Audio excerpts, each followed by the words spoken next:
j'ai la migraine. Ce fut son seul salut. 2 mois d'absence, des dîners d'affaires interminables, des vols sans sommeil, des nuits solitaires à l'hôtel, et la femme pour qui je rentrais ne pouvait même pas me regarder. Elle n'a pas tourné la tête, n'a pas bougé sous la couette, elle a juste prononcé ces 4 mots, séquée clinique. Je suis resté dans l'encadrement de la porte de notre chambre, ma valise toujours à la main, observant sa forme sous les draps comme si je regardais une étrangère dans mon lit. « Camille, c'est moi », ai-je dit, plus doucement que je ne le voulais. « Je viens de rentrer. » Toujours rien. Je me suis approché. « Tu ne vas rien dire ?» Elle a fini par bouger, juste assez pour jeter un coup d'œil par-dessus son épaule. Ses yeux ont croisé les miens avec la chaleur qu'on réserve à un passant dans le métro. « Nicolas, s'il te plaît. Pas maintenant. » Pas maintenant, ai-je répété en laissant tomber la valise avec un bruit sourd sur le parquet. « Camille, je suis parti pendant 2 mois. Tu n'es même pas venu à la porte. Je rentre et tu agis comme si j'étais le plombier venu réparer une fuite. »« Ne commence pas, » a-t-elle dit en se retournant. Mais j'étais déjà en mouvement. J'ai traversé la pièce, tiré le coin de la couverture doucement, mais fermement, juste assez pour voir son visage. Commencer quoi? Ma voix était serrée. Je demandais à ma femme pourquoi elle refusait de me regarder après 60 nuits de séparation. Je suis fatigué, a-t-elle marmonné en remontant la couverture. Et tu crois que je ne le suis pas? Ma voix s'est brisée, montant d'un cran. Tu crois que c'était facile d'être loin aussi longtemps? Que je n'ai pas compté les jours pour te retrouver. Pour retrouver ça. J'ai désigné la chambre, réalisant que j'avais apparemment été effacé du décor. Camille s'est redressée brusquement, les draps glissant de son épaule. Tu veux de l'honnêteté, a-t-elle lancé sèchement. Très bien. Ton absence n'a pas été si difficile. L'air sembla aspirer hors de la pièce. Je l'ai juste fixé, le cœur battant à tout rompre. Qu'est-ce que tu viens de dire? Elle a détourné le regard. C'était calme. Prévisible. Je n'avais pas à marcher sur des œufs autour de tes humeurs. La maison est restée propre. Pas de vaisselle qui s'empile, pas d'appel professionnel tardif sur haut-parleur. Ma bouche s'est ouverte, mais aucun mot n'est sorti. Je ne reconnaissais pas cette version d'elle. J'étais rentré en espérant des bras autour de mon cou, peut-être une blague affectueuse sur ma nouvelle coupe de cheveux. Au lieu de ça, j'ai eu un bilan comptable de la facilité de sa vie sans moi. Tu as répété ça, n'est-ce pas, ai-je fini par dire, la voix plate. Tu te le dit dans ta tête jusqu'à ce que ça ne te fasse plus mal. La mâchoire de Camille s'est tendue, mais elle n'a pas nié. Est-ce qu'il y a quelqu'un d'autre, ai-je demandé doucement. Elle a ricané, déjà sur la défensive. Tu es rentré depuis 10 minutes. Réponds à la question. Elle ne l'a pas fait. Elle n'avait pas à le faire. Son silence en disait assez. J'ai reculé. Ma poitrine s'est creusée comme si quelqu'un m'avait traversé d'un coup de poing. Je suis rentré dans la mauvaise maison, ai-je dit. Elle a éteint la lampe de chevet sans un mot. Je suis resté dans le noir un long moment, fixant la silhouette de la femme que je connaissais autrefois. Puis j'ai quitté la chambre, mais je n'ai pas abandonné le combat, car j'allais découvrir ce qui se passait vraiment. Une semaine a passé et durant ce temps, Camille flottait dans notre maison des Yvelines comme un fantôme. Toujours là physiquement, mais partie de toutes les manières qui comptaient. Elle faisait du café, mais jamais pour moi. Elle lançait des lessives, mais ne pliait jamais mes chemises. Ses mots étaient rares, ses regards encore plus. Chaque tentative que je faisais pour l'atteindre se heurtait à un désintérêt glacial. Mais je refusais de laisser la situation pourrir en silence. Plus maintenant. Ce dimanche matin-là, j'ai réessayé. La maison sentait légèrement le pain de campagne grillé et la lessive fraîche. Nous étions dans la cuisine, elle près du plan de travail en marbre, coupant des fraises dans un bol, moi quelques mètres derrière, l'observant avec ce genre de lourdeur qu'on porte quand on fait le deuil de quelqu'un qui est encore en vie. Elle portait ce peignoir bleu marine dans lequel elle s'enveloppait autrefois pour me voler des baisers en préparant le brunch. Maintenant, il ressemblait à une armure. Je me suis avancé lentement, ma main effleurant le bas de son dos, doux, presque hésitant. Et, ai-je dit doucement. Je pensais qu'on pourrait parler aujourd'hui. Faire un tour en voiture, aller à Fontainebleau peut-être. Juste nous deux. Elle n'a pas arrêté de couper. J'ai des courses à faire. J'ai expiré, essayant de rester calme. Camille, s'il te plaît. Ma main s'est attardée, sans agripper, juste posée, essayant de refermer le canyon qui s'était ouvert entre nous. Puis, clac. Elle a pivoté et m'a giflé. La brûlure a été immédiate. Mais ce n'était pas la douleur qui m'a stupéfié. C'était la rage dans ses yeux, brute, non provoquée, comme si elle attendait une excuse. Ma tête a basculé sur le côté, les suspensions de la cuisine oscillant doucement au-dessus de nous comme des témoins silencieux. « Mais qu'est-ce qui ne va pas chez toi ?» ai-je dit, sonné. Elle se tenait là, la poitrine se soulevant légèrement. « Ne me touche plus comme ça. »« Te toucher ?» J'ai ri amèrement, sentant un goût métallique dans ma bouche. « Je suis ton mari, Camille. »« Tu es une habitude » a-t-elle cinglé. « Une habitude que j'essaie de perdre. » J'ai pris une longue inspiration pour me stabiliser. « Alors vas-y » ai-je dit. « Perds-la. » Mais ne reste pas là à jouer la victime alors que je n'ai rien fait d'autre qu'essayer de réparer ce qui est cassé. Ses lèvres se sont courbées dans ce demi-sourire suffisant qu'elle avait commencé à utiliser ces derniers temps. Réparer ? Tu penses qu'une balade en voiture et une main douce dans le dos vont réparer ça ? Non, ai-je dit calmement. Mais l'honnêteté le pourrait. Elle n'a rien dit. J'ai secoué la tête. Tu veux en finir ? Très bien. Mais tu n'as pas le droit de me manipuler et de me faire passer pour le fou pendant que tu mets le feu à la maison. Elle a pris le bol de fraises et est passée devant moi comme si je n'existais pas. Je l'ai suivie dans la salle à manger où elle s'est assise et a picoré ses fruits comme si nous n'avions pas juste fait exploser la cuisine. Je te préviens, ai-je dit, une pointe de menace s'infiltrant dans ma voix. Continue à pousser comme ça et tu fêteras ton anniversaire seul chez tes parents. Celle-là l'a touché, sa fourchette s'est arrêtée en l'air. Elle a cligné des yeux. Le silence qui a suivi était épais, comme l'instant avant qu'un orage n'éclate. Et puis, juste comme ça, toute son attitude a changé. Elle s'est adoucie. « Oh, allez, Nicolas » a-t-elle dit avec un rire léger. « Pourquoi es-tu si dramatique ? Tu m'as giflé. » Je ne le voulais pas. « Tu le voulais à chaque seconde » ai-je dit, la voix basse. Elle a baissé les yeux, ajusté son peignoir, puis a forcé un sourire doux. Je suis juste sous pression. Le boulot est dingue. Tu sais comment je suis. Ne rendons pas ça plus gros que ça ne l'est. Son ton était mielleux maintenant, mais le souvenir de sa main claquant sur mon visage était encore frais. Le revirement était trop brusque, trop commode. Et c'est là que j'ai compris. Ces émotions n'étaient pas aléatoires. C'étaient des tactiques. Colère, détachement, séduction, et maintenant une douceur soudaine. Elle jouait des rôles, chacun conçu pour embrouiller, pour détourner l'attention, pour me faire courir après des ombres. Quelque chose se passait, et je n'allais pas continuer à faire semblant de ne rien voir. Je n'ai rien ajouté, je l'ai juste fixé. Elle a remué sous mon regard pour la première fois depuis des semaines. Et à ce moment-là, je me suis fait une promesse silencieuse. J'allais découvrir la vérité. Et quand je le ferais, elle ne le verrait pas venir. L'anniversaire de Camille est arrivé comme un mensonge parfaitement emballé. Magnifique à l'extérieur, creux à l'intérieur. Notre jardin n'avait jamais été aussi beau. Des guirlandes lumineuses zigzaguaient au-dessus de nos têtes. Le barbecue grésillait avec des côtes de bœuf marinées. Une enceinte Bluetooth jouait une playlist jazz électro que Camille m'avait envoyée une semaine plus tôt.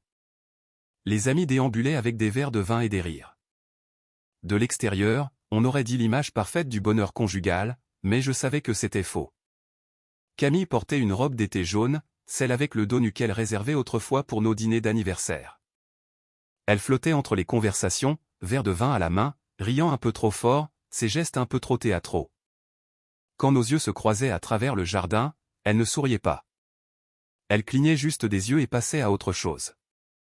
Je m'occupais du barbecue, retournant la viande, hochant poliment la tête au gars de son bureau. Certains me regardaient trop longtemps, comme s'ils savaient quelque chose. Ou peut-être étais-je juste paranoïaque.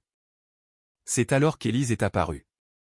La sœur cadette de Camille, 5 ans d'écart, mais une vie de différence. Là où Camille était polie et calculatrice, Élise avait cette sincérité sans filtre. Cheveux en bataille, rire facile, incapable de mentir. Elle s'est approchée avec une urgence calme, tenant 2 bières. Et, a-t-elle dit doucement. J'ai pensé que tu aurais besoin de quelque chose de plus fort que du soda. J'ai pris la bouteille. Merci. Elle s'est penchée légèrement, scannant la foule des yeux. Tu es libre une seconde? Bien sûr. Elle a fait un signe de tête vers la baie vitrée. Aide-moi à ramener des boissons de la cuisine. Nous nous sommes glissés à l'intérieur. La maison était calme, le bruit des rires désormais étouffé par le double vitrage.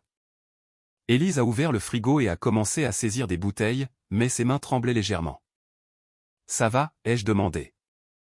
Elle a fermé le frigo et s'est tournée pour me faire face. Je n'allais rien dire, mais je ne peux plus garder ça pour moi. J'ai attendu, le cœur battant. Elle a baissé la voix. Pendant que tu étais en déplacement, j'ai emprunté le téléphone de Camille un soir. Je commandais à dîner sur son appli. Elle m'avait demandé de le faire. Un texto est apparu. Je n'ai rien dit. C'était bizarre. Juste l'initiale D, mais ça disait quelque chose comme « Je n'arrête pas de penser à la nuit dernière ». Et Camille a arraché le téléphone si vite que je n'ai même pas pu finir de lire. Je l'ai fixé, la mâchoire serrée. La voix d'Élise s'est adoucie, les yeux pleins de quelque chose entre la honte et la compassion. Je ne voulais rien supposer, mais vu la façon dont elle a réagi, ce n'était pas rien. J'ai fait un pas en arrière, agrippant le plan de travail derrière moi. D, ai-je répété. Elle a hoché la tête. Je ne sais pas qui c'est, mais elle travaille avec un type nommé Damien, non? Je ne sentais plus mes mains. Élise s'est rapprochée, posant doucement une main sur mon bras. Je suis désolé. Vraiment. Tu ne mérites pas ça. C'est à ce moment-là que la porte a coulissé derrière nous. Nous nous sommes tous deux retournés rapidement. C'était Camille, sa silhouette se découpant dans l'encadrement, les joues rosies par le vin et l'attention. « Ah, vous êtes là, vous deux ?» a-t-elle dit avec un sourire amusé qui n'atteignait pas tout à fait ses yeux. « Vous volez des boissons ou des secrets ?» J'ai souri, un sourire plat, décontracté. On remplit juste la glacière.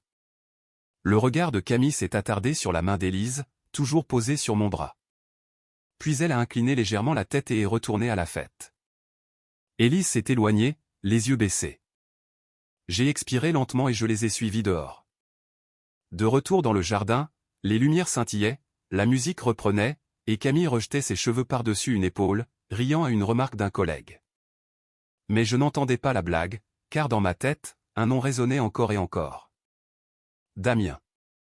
Et maintenant, je n'étais plus seulement soupçonneux. J'avais une direction et je n'allais pas m'arrêter avant d'avoir des preuves. Le lendemain, j'ai quitté la maison avec un sac en papier et un plan. Camille pensait que j'allais au garage pour la révision de ma voiture.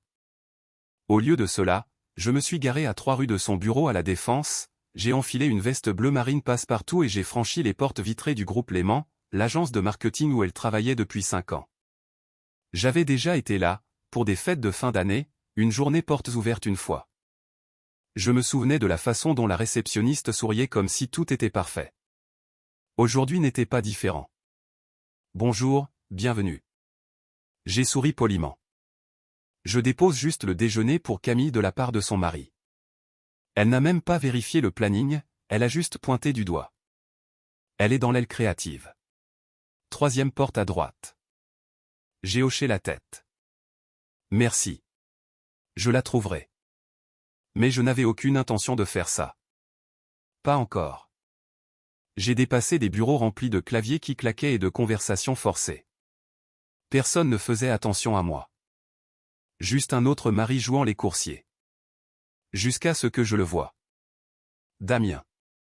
Grand, coupe de cheveux soignée, lunettes à monture noire.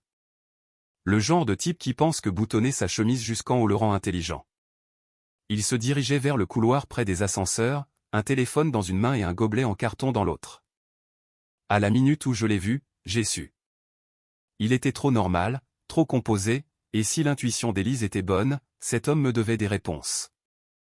J'ai attendu 20 secondes, puis je l'ai suivi. Il s'est glissé dans les toilettes des hommes. J'ai poussé la porte juste au moment où le sèche-main commençait à vrombir. Damien se tenait au lavabo, se séchant les mains, inconscient de ma présence. Je suis entré et j'ai laissé la porte se refermer derrière moi avec un clic sourd. Il a levé les yeux vers le miroir. Nos regards se sont croisés. La reconnaissance a scintillé dans ses yeux, mais seulement pour une seconde. Et, a-t-il dit avec incertitude. Vous êtes Nicolas, le mari de Camille. Ma voix était égale. Ça te dérange si je te pose une question? Il s'est figé, une main encore à mi-chemin du distributeur de papier. Bien sûr, a-t-il dit, bien que son ton se soit déjà fissuré. J'ai fait un pas de plus, baissant la voix. Toi et moi savons tous les deux pourquoi je suis là, alors je vais faire simple. Tu vas me dire exactement ce qui se passe entre toi et ma femme, ou je porte ce que je sais au RH, et crois-moi, je ferai en sorte que ça paraisse pire que ça ne l'est probablement. Damien a dégluti difficilement, sa mâchoire s'est serrée, mais sa bravade s'effritait déjà. Il n'y a rien. Ne mens pas, ai-je coupé, ma voix glaciale. Je te donne une porte de sortie. Tu me dis la vérité, et je sors d'ici sans traîner cet endroit dans la boue. Il a baissé les yeux vers le lavabo. Le miroir ne mentait pas. Son visage devenait pâle. Je ne voulais pas que ça arrive, a-t-il marmonné. Je n'ai pas cligné des yeux. Depuis combien de temps? Il a grimacé. Quelques mois. Ça a commencé quand tu étais lors de ton dernier voyage. Un soir, après un verre avec l'équipe, elle a dit qu'elle se sentait seule. Et... Stop. Je n'avais pas besoin des détails. Damien ressemblait à un homme réalisant qu'il venait de sauter d'une falaise. Est-ce que les RH savent quelque chose, ai-je demandé. Il a secoué la tête. Non, personne. On a gardé ça discret. On n'était pas stupide. J'ai hoché la tête lentement. Vous étiez exactement ça. J'ai sorti un petit dictaphone de la poche de ma veste, appuyé sur stop, et l'ai glissé à nouveau dans ma poche. Ses yeux se sont écarquillés. Attends, tu étais en train de... Merci pour les aveux, ai-je dit froidement en me tournant vers la porte. Je ferai savoir à Camille que le déjeuner ne semblait pas approprié aujourd'hui. Je suis sorti avant qu'il ne puisse parler à nouveau. De retour dans le parking souterrain, je me suis assis dans ma voiture avec le sac toujours sur le siège passager, intact, oublié. J'ai fixé le pare-brise, les bâtiments au-delà, le trafic rampant comme si rien n'avait changé. Mais pour moi, tout avait changé. J'avais ma réponse, et maintenant il était temps de décider ce que j'allais en faire. 2 jours plus tard, j'ai envoyé un texto à Élise. Je te dois toujours ce verre. Tu es libre ce soir? Elle a répondu instantanément. 20h au millésime, la table du fond, c'est moi qui régale. Je suis arrivé 5 minutes en avance. Le millésime était un endroit faiblement éclairé, niché entre un fleuriste et un studio de pilates. Un de ces endroits avec des ampoules à filaments suspendus, du jazz doux, et des bouteilles de vin exposées comme des œuvres d'art. Le genre d'atmosphère qui n'exigeait rien de vous, ce qui était exactement ce dont j'avais besoin. Élise était déjà là, faisant tourner un verre de cabernet, vêtue d'un pull gris ardoise et d'un jean. Elle a levé les yeux quand je me suis approché et pour la première fois depuis des semaines, j'ai vu un visage qui n'attendait pas que je fasse semblant que tout allait bien. Je me suis glissé sur la banquette en face d'elle. Tu as choisi un bon endroit. Elle a souri faiblement. Je me suis dit qu'on avait besoin d'un lieu qui ne sente pas la fumée de barbecue ou le gâteau d'anniversaire. Une serveuse est arrivée. J'ai commandé un assemblage rouge. Pas de nourriture, juste à boire. Pendant un moment, nous n'avons pas parlé. Nous avons laissé le silence respirer. J'ai apprécié ça. Finalement, j'ai plongé la main dans ma poche de manteau et j'ai sorti le dictaphone. Je l'ai posé sur la table comme une pièce maîtresse. Les sourcils d'Élise se sont levés. C'est Damien? Aveu complet. Dans les toilettes du bureau de Camille. Ses yeux se sont agrandis. Tu plaisantes. Je ne plaisante plus avec ce genre de choses. Elle a tendu la main vers l'appareil, n'a pas appuyé sur lecture, l'a juste tenue, l'étudiant comme si c'était une arme emballée dans du plastique. Il a tout admis? Chaque mot. J'ai dit, depuis combien de temps? Il a dit que ça avait commencé pendant mon dernier voyage. Elle lui a dit qu'elle se sentait seule. Une chose en a entraîné une autre. Élise a baissé les yeux, ses doigts se resserrant autour du pied de son verre. J'ai pris une longue gorgée de mon vin, la brûlure m'était familière maintenant. Merci de m'avoir fait confiance avec ce que tu as vu. Tu n'étais pas obligé de t'impliquer. Elle a expiré. Si, je l'étais. Tu es mon beau-frère, Nicolas, et tu ne méritais pas d'être maintenu dans l'ignorance. Camille est ma sœur, mais ça ne veut pas dire que je dois cautionner ses mensonges. Ces mots étaient doux mais fermes. C'est là que j'ai remarqué sa voix trembler légèrement à la fin. Pas de peur, mais de douleur. Tu savais que quelque chose n'allait pas avant moi, n'est-ce pas, ai-je demandé. Élise a fixé le bord de son verre. Elle a changé ces derniers mois. Elle a arrêté de parler de toi. Elle est devenue secrète, souriait trop à son téléphone. J'ai hoché la tête lentement. Ouais, elle réécrivait les règles, espérant que je ne remarquerais rien avant qu'il ne soit trop tard. Mais tu as remarqué, a-t-elle dit. Et tu ne t'es pas effondré. Je l'ai regardé. C'est là que j'ai réalisé. Élise n'admirait pas seulement le fait que j'ai gardé mon calme. Elle en avait besoin. Cela lui donnait la permission d'arrêter de faire semblant elle aussi. Alors, a-t-elle dit en se penchant en avant. Et maintenant? Je me suis adossé à la banquette. Maintenant, j'arrête de réagir. J'arrête de courir après ses humeurs. Je joue ma main, un coup à la fois. Élise a laissé échapper un rire doux, presque fier. C'est froid, Nicolas. Pas froid, ai-je répondu. Lucide. Nous avons bu en silence pendant un moment après ça, mais ce n'était pas gênant. Au contraire, c'était étrangement réconfortant. Pas de mensonges, pas de tension, pas de masque, juste deux personnes assises l'une en face de l'autre dans les décombres d'une trahison, trouvant un calme étrange dans le naufrage. Alors que le deuxième verre disparaissait, Élise a levé les yeux. Ses yeux n'étaient pas tristes. Ils étaient stables.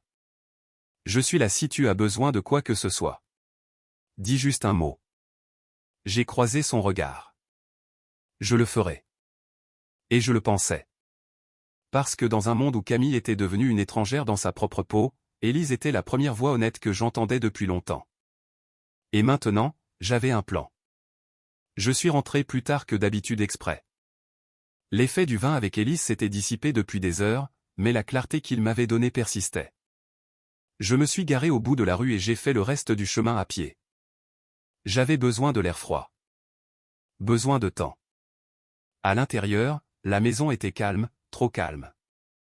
La lumière du couloir était tamisée et j'ai remarqué quelque chose d'étrange tout de suite. Une musique douce venait de la chambre. Du jazz, quelque chose de suave comme le genre qu'elle mettait autrefois quand elle voulait se sentir séductrice. Un nœud s'est formé dans ma poitrine. J'ai poussé la porte de la chambre et elle était là, Camille, assise sur le bord du lit, éclairée par la lueur chaude d'une lampe de chevet. Elle portait la nuisette en satin noir qu'elle n'avait pas touchée depuis des mois. Ses jambes étaient croisées. Un bras drapé nonchalamment sur son genou. Un verre de vin à la main. Ses cheveux étaient lâchés. Ses lèvres peintes. Elle a levé les yeux, a souri lentement. Tiens, l'étranger. Je l'ai fixé, immobile. Il est tard. Tu es en retard, a-t-elle corrigé en levant son verre. Je t'ai attendu. Je suis entré, j'ai jeté mes clés sur la commode. Tu n'as pas fait ça depuis un moment. Elle a incliné la tête. Peut-être que tu m'as manqué. Je n'ai pas répondu. Elle s'est levée et a marché vers moi pieds nus, le doux bruissement de sa robe effleurant ses jambes à chaque pas. Elle a tendu la main, l'a fait courir le long de ma poitrine comme si c'était un script qu'elle avait mémorisé il y a des années. J'ai réfléchi, a-t-elle chuchoté. On a été distants. Froid. Et je déteste ça. Mon corps n'a pas réagi. Mon cœur n'a pas bondi. Rien de tout cela ne semblait réel, alors j'ai reculé. Sa main est retombée. Je ne veux pas de toi, ai-je dit calmement. Les mots ont atterri comme une gifle. Elle a cligné des yeux, son sourire vacillant. Pardon? Tu m'as entendu. Son visage entier a changé plus vite que je n'aurais pu le prédire. Confusion d'abord, puis blessure, puis colère. Mais qu'est-ce qui ne va pas chez toi, a-t-elle sifflé. Je suis là à essayer et tu me rejettes? Non, ai-je dit d'une voix stable. Tu joues la comédie. Ce n'est pas la même chose qu'essayer. Tu crois que je simule? Elle a ricané. Je me suis senti seul aussi, Nicolas. Tu m'as manqué. J'ai croisé son regard. C'est le contrôle qui t'a manqué. Ce n'est pas la même chose non plus. Elle s'est rapprochée à nouveau, cette fois avec un regard différent. Un regard que je reconnaissais de chaque dispute que nous avions eue. La manipulation déguisée en vulnérabilité. J'ai fait des erreurs, a-t-elle dit, la voix douce maintenant. Mais on a traversé pire. On ne peut pas. On ne peut pas réparer ça? Tu n'es pas désolé, ai-je dit. Tu as peur. Sa lèvre a tremblé à peine. Ce n'est pas juste. Je suis passé devant elle et j'ai ouvert le placard, sorti une chemise propre, évitant son regard. Tu n'avais pas peur quand tu mentais, quand tu me trompais. Tu n'avais pas peur quand tu me regardais dans les yeux tous les matins en prétendant que j'étais l'idiot. Elle n'a pas nié. Elle s'est juste assise lentement sur le lit comme si ses jambes ne la soutenaient plus. Je ne veux pas me battre, a-t-elle dit doucement. Bien, ai-je répondu en me tournant pour lui faire face. Parce que je ne me bats plus. J'ai fini de réagir. La pièce est restée silencieuse un long moment. Elle m'a fixé comme si elle ne reconnaissait pas qui j'étais. Et peut-être qu'elle ne le reconnaissait pas, parce que l'homme qui se tenait devant elle n'était pas le même que celui qui était parti 2 mois plus tôt avec des yeux pleins d'espoir et une valise pleine de confiance. Cet homme était parti. Et à sa place se tenait quelqu'un de plus froid, plus calme, et bien plus dangereux. Le couloir du tribunal sentait le vieux papier et la cire à parquet industriel. Je me tenais là, seul, une chemise cartonnée à la main, attendant que le greffier finisse de tamponner la copie. La requête en divorce était simple, factuelle, pas de théâtre, pas d'amertume étalée à l'encre noire, juste le début de la fin. Elle me l'a rendu sans lever les yeux. Vous recevrez une date d'audience par courrier. Suivant. C'était tout. Pas de fanfare, pas d'éclair, juste une transaction tranquille qui semblait plus lourde que n'importe quel verdict.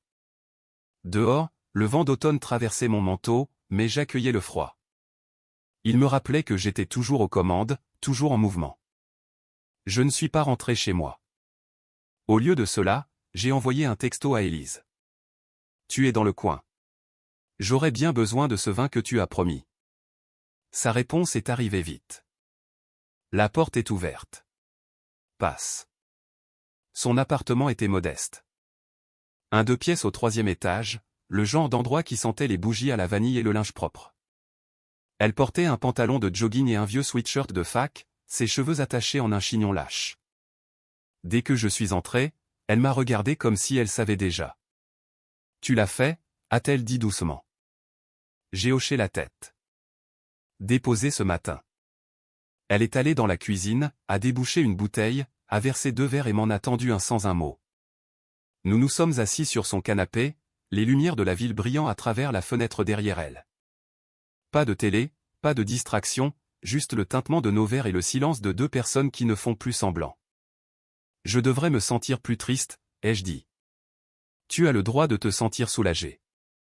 J'ai pris une longue gorgée, laissant la chaleur descendre lentement. Élise a replié ses jambes sous elle. Qu'est-ce qu'elle a dit quand tu lui as dit? Je ne lui ai pas dit. Ses sourcils se sont levés. Tu as déposé le dossier sans lui dire? Je vais laisser la paperasse parler. Élise a hoché la tête lentement, presque impressionnée. C'est froid. J'ai eu un demi-sourire. C'est ce qu'on m'a dit. Le silence s'est étiré, mais ce n'était pas gênant. C'était calme, confortable. Puis elle a parlé à nouveau, la voix plus douce maintenant. Tu sais, pour ce que ça vaut. Je pense que tu fais la bonne chose. Je ne suis plus sûr de ce qu'est la bonne chose. Élise s'est penchée, a posé sa main doucement sur la mienne. Alors peut-être qu'il s'agit juste de faire la chose qui ne fait plus mal. Nos yeux se sont rencontrés. Son regard n'a pas vacillé. Ce n'était pas de la pitié. Ce n'était pas de la charité. C'était quelque chose de plus stable. Une affirmation. Je n'ai pas bougé. Je n'ai pas brisé le moment. Elle non plus. Jusqu'à ce qu'enfin, avec un soupir tranquille, elles disent « Tu peux rester si tu veux. Tu n'es pas obligé de rentrer ce soir. » Je l'ai observé attentivement. « Tu es sûr ?» Elle a hoché la tête. Je ne dis pas des choses que je ne pense pas. Alors je suis resté.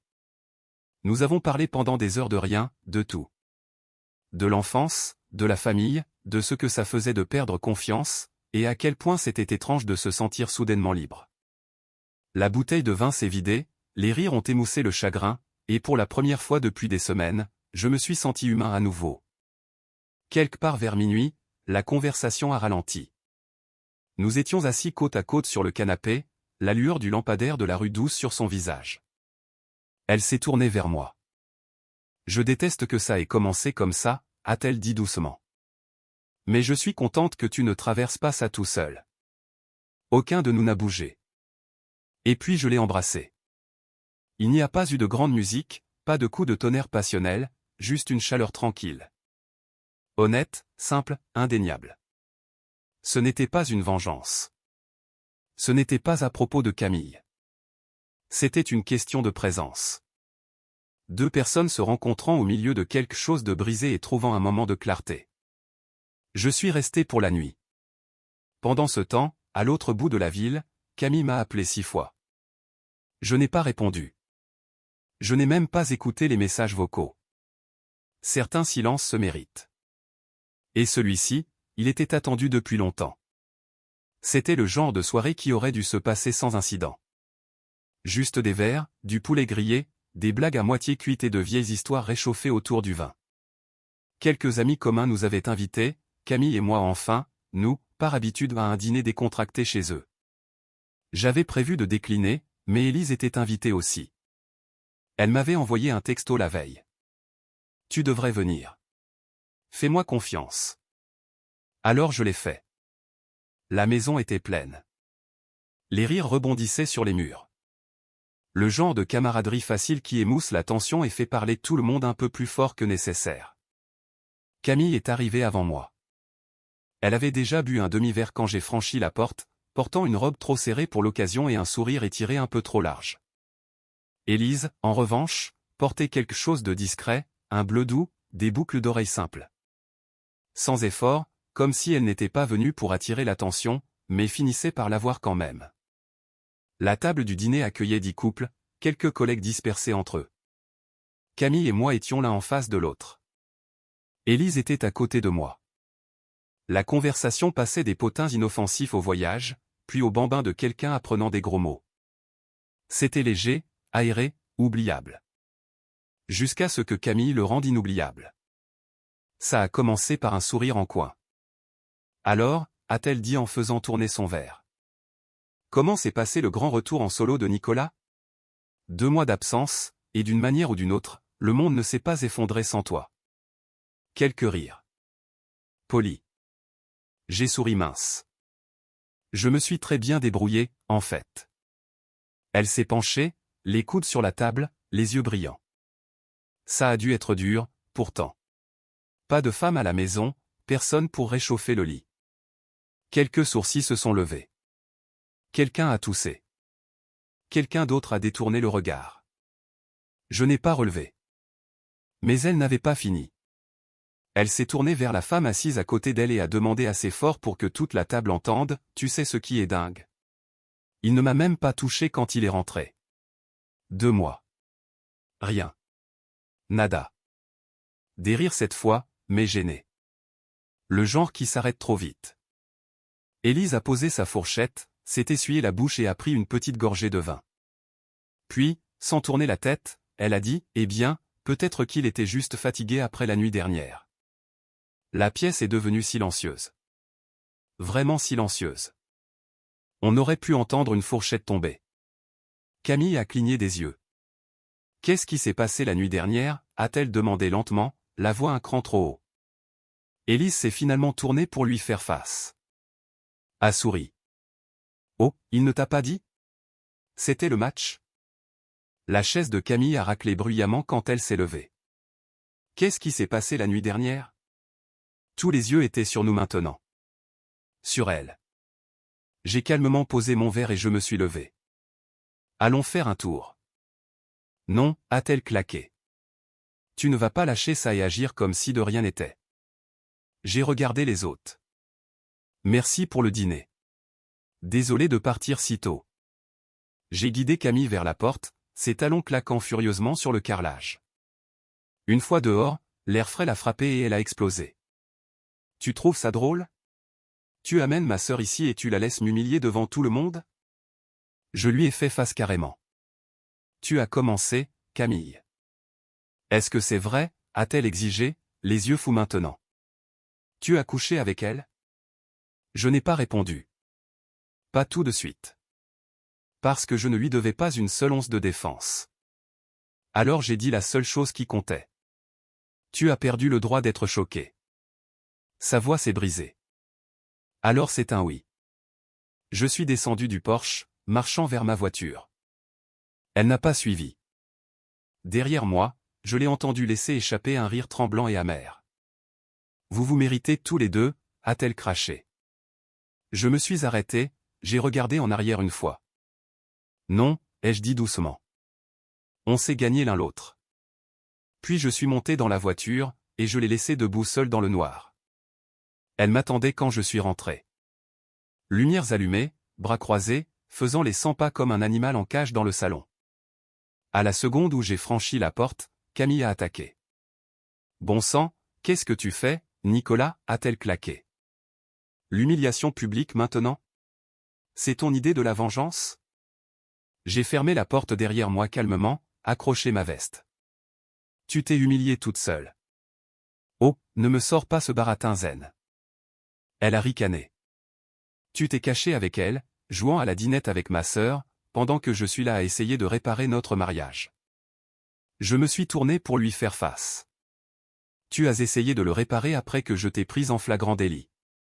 Son visage s'est figé. Je suis passé devant elle, lent et régulier, comme si j'avais tout le temps du monde. Comme si sa crise n'était qu'un bruit de fond.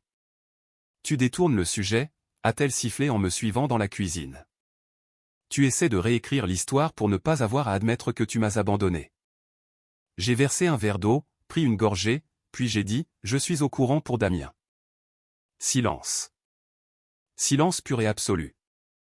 Ses lèvres se sont entr'ouvertes. Elle a cligné des yeux une fois, deux fois, puis a incliné la tête. Pardon? Tu m'as entendu. Ses bras sont retombés lentement. C'est de ça qu'il s'agit? Des ragots de bureau? Je me suis tourné vers elle complètement maintenant. Non, il s'agit de ta liaison. Waouh. Elle a ri, un rire creux. Tu as officiellement perdu la tête. J'ai un enregistrement, Camille. De Damien. Qui avoue. Ça a atterri lourdement. Le souffle est sorti d'elle comme si elle avait reçu un coup de poing. Tu as quoi? Je suis passé à ton bureau. Je lui ai donné le choix. La vérité ou les RH. Il s'est plié comme un costume bon marché. Elle a reculé d'un pas, la main agrippant le dossier d'une chaise. Tu l'as enregistré? J'ai hoché la tête. Chaque mot. Elle a détourné le regard, ri nerveusement. Tu ne peux pas utiliser ça. C'est illégal ou un truc comme ça. Je ne l'utilise pas pour le tribunal, ai-je dit. Je l'utilise pour me rappeler que je ne suis pas fou. Elle s'est effondrée sur la chaise qu'elle agrippait. Toute l'acuité a fondu de son visage, remplacée par autre chose, quelque chose de bien plus honnête. La panique. Et puis la vraie vérité a finalement glissé de ses lèvres. J'avais juste. J'avais besoin de quelqu'un pendant que tu étais parti. Tu travailles tout le temps. Tu n'es jamais là. Je l'ai fixé, la mâchoire se serrant. C'est ta justification? Elle a croisé mes yeux. Tu n'étais pas là, Nicolas. Je n'ai pas scié. Toi non plus. Elle a dégluti difficilement. Alors quoi? Tu vas me punir? Tu vas jouer sale maintenant? Tu veux que je supplie? Non, ai-je dit. Je veux que tu vives avec les conséquences. Elle s'est relevée. Très bien, alors vas-y, pars. Mais ne prétends pas que tu n'as rien fait de mal. Ne prétends pas que tu es innocent. Je n'ai pas relevé. J'ai juste fini mon eau, posé le verre dans l'évier, et je me suis tourné vers elle une dernière fois. Les papiers sont déjà déposés. Ça a frappé comme le tonnerre. Sa bouche s'est ouverte. Aucun son n'est sorti. J'ai continué. Tu as dit, vis avec ou demande le divorce. Alors j'ai fait les deux. Son visage s'est fissuré. Puis les expressions pratiquées, la force répétée, tout cela s'est effondré. Tu es sérieux? J'ai hoché la tête. Tu ne me l'as même pas dit. Parce que j'ai fini de te dire des choses que tu ignores. Elle a tendu la main soudainement, agrippant mon poignet. Nicolas, s'il te plaît. Je me suis doucement libéré. Tu as cassé quelque chose qui ne se répare pas avec une robe et un verre de vin. Ses épaules se sont affaissées. Elle semblait plus petite que je ne l'avais jamais vue. Tu vas regretter ça, a-t-elle chuchoté. Je l'ai regardé droit dans les yeux. Non, je regretterais d'avoir perdu autant de temps à essayer de sauver quelque chose que tu étais déjà en train de détruire. Et avec ça, je suis sorti de la pièce, sorti des décombres, sorti de la version de moi-même qui tolérait les demi-vérités et la manipulation. Et je ne me suis pas retourné. Une semaine a passé. La procédure était lancée. Le silence de Camille était assourdissant et étrangement paisible. Pas d'appel, pas de drame, juste la lente retombée de la poussière après l'effondrement. Puis on a frappé à ma porte. Élise. Elle se tenait là avec un sourire en coin et une bouteille de champagne. Je me suis dit, a-t-elle dit en levant la bouteille, qu'on devrait recélébrer la semaine dernière. J'ai haussé un sourcil. La nuit de la destruction ou la nuit de la libération? Ça dépend à qui tu demandes, a-t-elle souri. Je me suis écarté. Entre. Elle est entrée comme si elle était chez elle. Elle l'était d'une certaine manière, plus que Camille ne l'avait jamais été. Elle portait un jean, un t-shirt blanc sous une chemise en flanelle ouverte, et une étincelle dans les yeux qui n'était pas là pendant le chaos. Elle semblait posée, forte, comme si elle était sortie de l'ombre de quelqu'un d'autre.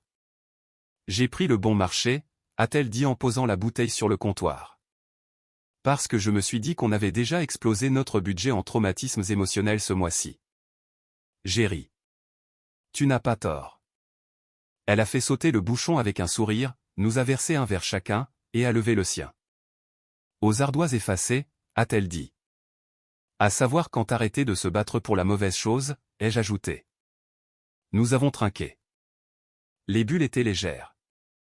Pas de lourdeur, pas d'attente, juste deux personnes qui avaient traversé le feu et en étaient sorties de l'autre côté. Nous nous sommes assis sur le canapé, le même que j'avais autrefois évité comme un champ de mine. Maintenant, il semblait être un terrain neutre. Élise s'est tournée vers moi, la voix plus douce maintenant. Tu as l'air différent. Différent mal? Non, a-t-elle dit. Comme si tu pouvais respirer à nouveau. J'ai hoché la tête. Je n'avais pas réalisé à quel point je m'étais enterré en essayant de garder les choses normales. Son expression est devenue pensive. Tu n'as jamais été le problème, Nicolas. Tu essayais juste d'empêcher la maison de s'écrouler pendant qu'elle allumait des allumettes dans chaque pièce. Je l'ai regardé, étudiant la courbe de son sourire, la stabilité dans ses yeux. Tu es resté honnête à travers tout ça. Ça a compté plus que tu ne le penses. Elle a haussé les épaules. Parfois, la vérité te coûte des gens, mais garder des mensonges te coûte toi-même. Nous sommes restés silencieux un moment, et puis elle s'est tournée vers moi à nouveau. Alors, et maintenant? J'ai souri. Maintenant, j'apprends à cuisiner quelque chose qui n'implique pas un micro-ondes. Elle a ri. Ambitieux. Je pourrais aussi explorer le monde sauvage du pliage de linge. Audacieux, a-t-elle ajouté. Et je pourrais occasionnellement boire du vin avec une certaine femme qui dit la vérité, même quand c'est compliqué. Élise s'est penchée, sa voix basse et chaude. Ça ressemble à un bon plan. Je ne l'ai pas embrassée. Pas à ce moment-là. Il ne s'agissait pas de se précipiter dans quelque chose de nouveau. Il s'agissait de respirer à nouveau. De la force tranquille de savoir qui se tenait à vos côtés quand tout le reste s'effondrait. Elle m'a souri par-dessus le bord de son verre. Et à ce moment-là, plus rien n'était cassé. C'est arrivé un jeudi, un email formel. Objet, avis d'examen interne, enquête déontologique. Je ne l'ai pas ouvert. Je savais déjà ce qu'il disait. J'avais envoyé le fichier audio, les aveux de Damien, clair et net, au service RH du groupe Léman 3 jours plus tôt. Pas de notes, pas de menaces, juste la vérité, soigneusement emballée sous forme numérique. Ce n'était pas une vengeance. C'était une question d'équilibre. L'entreprise avait un code de conduite strict. Pas de relation interservice entre les lignes hiérarchiques. Pas de conflit d'intérêts, surtout quand l'un d'eux était marié et utilisait ses congés maladie pour des rendez-vous à l'hôtel. L'entreprise ne pouvait pas ignorer ça, et elle ne l'a pas fait. Dès le vendredi, Damien a été placé en mise à pied conservatoire dans l'attente de l'enquête. Camille a été temporairement réaffectée à du travail hors site. Les retombées ont été silencieuses mais indéniables. Je n'ai pas fait la fête. Il n'y a pas eu de danse de la victoire, juste un moment silencieux à mon bureau, café à la main, sachant qu'enfin, il y avait du poids derrière mon silence. Quelque chose d'indéniable, quelque chose de mérité. Ce soir-là, je me tenais à la fenêtre de la cuisine, regardant les arbres osciller, leurs feuilles virant alors. Élise est arrivée derrière moi, a passé ses bras autour de ma taille. Ils l'ont appelée aujourd'hui, a-t-elle dit doucement. Les RH. Elle perd pied. Je sais. Tu vas bien? Je me suis tourné pour lui faire face. Oui. Parce que j'allais bien. Pas parce qu'elle tombait, mais parce que moi, je ne tombais pas. Je n'étais pas celui qui se cachait. Je n'étais pas celui qui mentait. Et je n'étais pas celui qui avait besoin du dernier mot pour se sentir puissant. Parfois, la justice ne rugit pas. Parfois, elle chuchote. Et parfois, elle arrive avec un fichier horodaté et un objet de mail bien formulé. J'ai embrassé Élise sur le front, ses bras toujours enroulés autour de moi. Quoi qu'il arrive ensuite, à quoi que ressemble la vie au-delà de la trahison, au-delà des décombres, je savais une chose avec certitude. Je ne confondrai plus jamais la paix avec le silence. Et je ne courrai plus jamais après quelqu'un qui était déjà parti. Certaines histoires n'ont pas besoin d'être réécrites. Elles ont juste besoin de finir proprement, véritablement, et exactement là où elles devaient s'arrêter.